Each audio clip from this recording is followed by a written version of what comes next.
నిరుపేద కుటుంబంలో పుట్టి అపార మేధావి సంపత్తి కలిగిన పల్లెటూరు విద్యార్థి గుగ్గిల దివ్యమూర్తి కాలంతో పరుగులు పెడుతున్న ఈ రోజుల్లో దేవుడిచ్చిన గొప్ప వరంగా పిలువబడుతున్న వ్యాధి మతిమరుపు.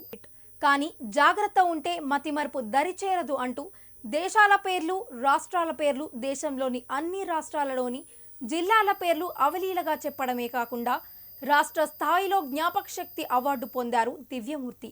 అంతటి జ్ఞాన సమానుడైన దివ్యమూర్తితో మా ప్రతినిధి Ravi face to face. So నమస్తే అండి, welcome to Sneha TV. So ముందుగా నేలకొండపల్లి నుంచి తెలంగాణ రాష్ట్రం నుంచి తిరువూరు పట్టణానికి విచ్చేసిన మన గొగ్గిళ్ళ దివ్యమూర్తి గారు మన ముందున్నారు. సో వారికి కొంచెం జ్ఞానశక్తి ఎక్కువగా ఉంది అని చెప్పేసి మనం తెలియటంతో వారికి కాల్ చేసి మనం పిలిపించాము స్నేహ టీవీ తరఫున. సో వారు మన ముందున్నారు. వారితో కొన్ని అసలు వాళ్ళకి జ్ఞాపక శక్తి ఎలా వచ్చింది, వారు ఏ కుటుంబం నుంచి వచ్చారు, అసలు వాళ్ళ చరిత్ర ఏంటి అనేది మనం అడిగి తెలుసుకుందాం. సార్ నమస్తే. సార్ నమస్తే అండి. సార్ అసలు చెప్పండి, మీరు అసలు మీ బ్యాక్గ్రౌండ్ ఏంటి, మీరు ఎక్కడి నుంచి వచ్చారు ఏంటి? ముందుగా స్నేహ టీవీ ఛానల్ ప్రేక్షకులకు, స్నేహ టీవీ ఛానల్కు నన్ను ఇంటర్వ్యూ చేసినటువంటి రవి గారికి నమస్కారం తెలియజేసుకుంటున్నాను. ఇప్పుడు నేను చెప్పేటువంటి విషయం ఏంటంటే, నేను గతంలో అనేక పుస్తకాలు చదివాను, అనేక విషయాలు తెలుసుకోవడమే కాకుండా తెలుసుకున్నటువంటి విషయాన్ని నీ సందర్భాన్ని బట్టి బయటపెడతాను అనమాట. 2200 పుస్తకాల పైన చదివాను అనమాట. అయితే అనేక మంది కూడా నన్ను స్ఫూర్తిదాయకం తీసుకొని వాళ్ళు కూడా చదవాలని నా తాపత్రయం. విద్యను నేను ఒక్కని దాచిపెట్టుకుంటే నేను ఒక్కని అభివృద్ధి కావడమే కాకుండా అనేక మంది ఎదగాలనేది నా ఆలోచన. మాది ఖమ్మం జిల్లా నేలకొండపల్లి మండలం కొత్తూరు గ్రామం. నేను అనేక పుస్తకాలు చదివాను కాబట్టి అనేక మంది కూడా నన్ను స్ఫూర్తిదాయకంగా తీసుకోవాలని నేను కోరుకుంటున్నాను. నేను జ్ఞాపశక్తి ద్వారా ఇటీవల 2022 అక్టోబర్ 2వ తారీఖు నాడు తెలంగాణ రాష్ట్ర ప్రభుత్వానికి సంబంధించిన అక్షర నిర్మాణ సంస్థ అపర మేధావి అనే అవార్డు ఇచ్చి బిరుదుతో నన్ను సత్కరించడం జరిగిందనమాట. అంటే ఇతనికి బిరుదు ఇవ్వడం ద్వారా అనేక మంది ఇది తెలుసుకొని స్ఫూర్తిదాయకంగా తీసుకొని వాళ్ళు కూడా నా బాటలో నడిచి వాళ్ళు కూడా విజ్ఞానవంతులయ్యి విజ్ఞాన గని అనే బాటలో కొనసాగుతారని వాళ్ళు ఆ విధంగా అపరమేధావి అనే అవార్డు ఇవ్వడం జరిగింది. వాస్తవానికి దానికి సంబంధించి కూడా అపరమేధావి అనే అవార్డు చాలామందికి కనపడుతుంది, కానీ దాని వెనక ఉన్న కష్టం సాధన అనేది నాకు తెలుసు అనమాట. అసలు పల్లెటూరు నుంచి ఒక నిరుపేద కుటుంబంలో పుట్టిన ఈ దివ్యమూర్తి గారిని మనం ఇంటర్వ్యూ చేద్దాం. అసలు ఆయన జ్ఞాపక శక్తి ఎలా ఉంది ఏంటి అని తెలుసుకుందాం. సార్ ఇప్పుడు చెప్పండి, ఇప్పుడు ఆంధ్రప్రదేశ్ మరియు తెలంగాణలో ఉన్న రాష్ట్రాలు గొప్ప తెప్పుకోకుండా మీరు చెప్పగలరా? చెప్తాను ఖచ్చితంగా. ఇప్పుడు నేను ఆంధ్రప్రదేశ్ రాష్ట్రంలో ఉన్నటువంటి 26 జిల్లాల పేరు చెప్తున్నాను. శ్రీకాకుళం, విజయనగరం, మన్యభారతపురం, విశాఖపట్నం, అల్లూరు సీతారామరాజు, అనకాపల్లి, తూర్పుగోదావరి, కాకినాడ, కోనసీమ, పశ్చిమ గోదావరి, ఏలూరు, ఎన్టీఆర్, కృష్ణా, గుంటూరు, బాపట్ల, పల్నాడు, ప్రకాశం, నెల్లూరు, వైఎస్ఆర్, కడప, అన్నమయ్య, కర్నూలు, నంద్యాల, చిత్తూరు, తిరుపతి, అనంతపురం, శ్రీ సత్సాయి. అదేవిధంగా తెలంగాణ రాష్ట్రంలో ఉన్నటువంటి 33 జిల్లాల పేరు చెప్తున్నాను. నారాయణపేట, ములుగు, ఆదిలాబాద్, ఆసిఫాబాద్, నిర్మల్, మంచిర్యాల, నిజామాబాద్, కామారెడ్డి, మెదక్, సంగారెడ్డి, సిద్దిపేట, రంగారెడ్డి, వికారాబాద్, మేడ్చల్, హైదరాబాద్, మహబూబ్, నార్కర్నూలు, వనపర్తి, గద్వాల, కర్నూలు, సిరిసిల్ల, పెద్దపల్లి, జైత్యాల, హన్మకొండ, వరంగల్, జనగాం, భూపాలపల్లి, మహబూబాద్, ఖమ్మం, కొత్తగూడెం, భద్రాద్రి, నల్గొండ, సూర్యాపేట, భువనగిరి, యాదాద్రి. అలాగే కేరళలో ఉన్న రాష్ట్ర జిల్లాల పేర్లు చెప్పగలరా? ఇప్పుడు నేను కేరళ రాష్ట్రంలో ఉన్నటువంటి 14 జిల్లాల పేరు చెప్తున్నాను.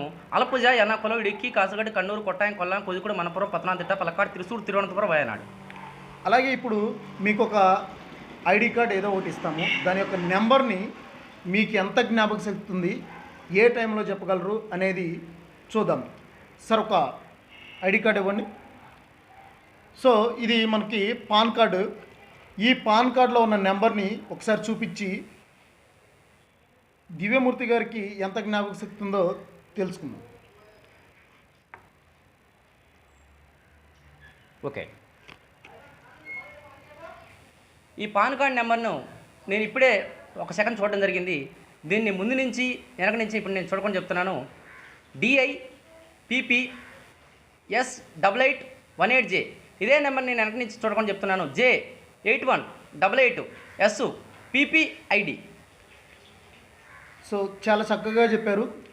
సో మీరు ఔరా దివ్యమూర్తి అని చెప్పేసి డిఓ గారికి తెలుసు అనమాట. కాబట్టి నేను దీని వెనక చాలా కష్టం ఉందన్నమాట. నాకు 27 సంవత్సరాలు, 5వ సంవత్సరం వయసు నుంచి కూడా నేను ఈ పుస్తకాల పట్ల జిజ్ఞాస పెంచుకొని అనేక పుస్తకాలు చదువుతూ నేను ఈ విధంగా ఈ స్థాయికి రాగలిగాను అనమాట. పుస్తకాలు పుస్తకాలను తీర్చిదిద్దగలిగేవి కాబట్టి మనం ప్రతి ఇంటి గ్రంథాలలో పెట్టుకోవాలి. మన పుస్తకం అనేది సరైన నేస్తం కాబట్టి ఈ పుస్తకాలనే మనం చదవాలి. అక్షరం విలువ ప్రతి ఒక్క విద్యార్థి తెలుసుకోవాలన్నమాట. ప్రతి ఒక్క వ్యక్తి సమాజంలో తెలుసుకోవాలి.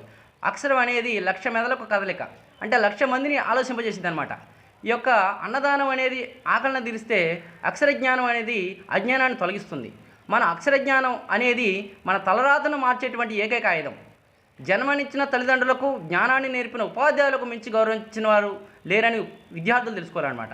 ఎందుకంటే జీవితానికి మంచి పునాది అనేది క్రమశిక్షణ, అది విద్యాలయాలలో ఉపాధ్యాయుల ద్వారా లభిస్తుందన్నమాట. ఈ యొక్క తిరువూరు ప్రాంతానికి నన్ను పిలిచి ఈ స్నేహ టీవీ ఇంటర్వ్యూ తీసుకుంటుందంటే నేను వాస్తవానికి వీళ్ళకి పరిచయం లేదు, కానీ వాళ్ళు తెలుసుకొని నా గురించి తెలుసుకొని ఇతన్ని మనం పిలిపించి ఇంటర్వ్యూ చేయాలి, ఇతని ద్వారా అనేక మంది స్ఫూర్తిదాయకమైన వ్యక్తుల్లాగా తీర్చిదిద్దబడాలనే కోణంలో వీళ్ళు పిలిపించినందుకు వీళ్ళకి కూడా స్నేహ టీవీ ఛానల్ కూడా నేను థ్యాంక్స్ చెప్తున్నాను. శ్రీమూర్తి గారు, ఈరోజు స్పెషల్ ఏంటో తెలుసా మీకు? తెలుసండి. గురజాడ అప్పారావు గారి గురించి మీకు ఆయన వర్ధంతి, ఈరోజు ఆయన వర్ధంతి గురించి ఆయన గురించి మీకు ఏం తెలుసు, ప్రజలకు ఉపయోగపడే మాటలు, ఆయన రాసిన వాక్యాలు ఏం తెలుసో మీకు తెలియపరచగలరా? ఓకే అండి, ఖచ్చితంగా. గురజాడ అప్పారావు గారు ఈరోజు వర్ధంతి అనమాట. అయితే గురజాడ అప్పారావు గారి పేరు చెప్తేనే అతను ముందుగా గుర్తించినటువంటి మనకి అనేక వాక్యాలు ఉంటాయన్నమాట. ఒక మాట నేను ఇప్పుడు తెలియజేస్తున్నాను. దేశం అంటే మట్టి కాదు, దేశం అంటే మనుషులే.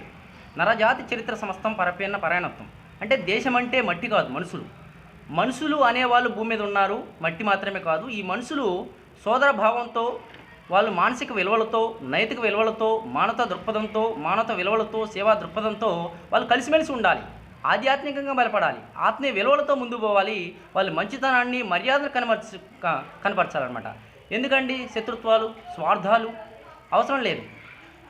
మనస్పార్థాలు, విమర్శలుతో ఏమీ సాధించలేరు. వ్యత్యాసాలు ఉండకూడదు. కాబట్టి అందరూ కలిసిమెలిసి ఉండాలి, సన్నిహితంగా ఉండాలి, ఒకరు భావాలు ఒకరు పంచుకోవాలి.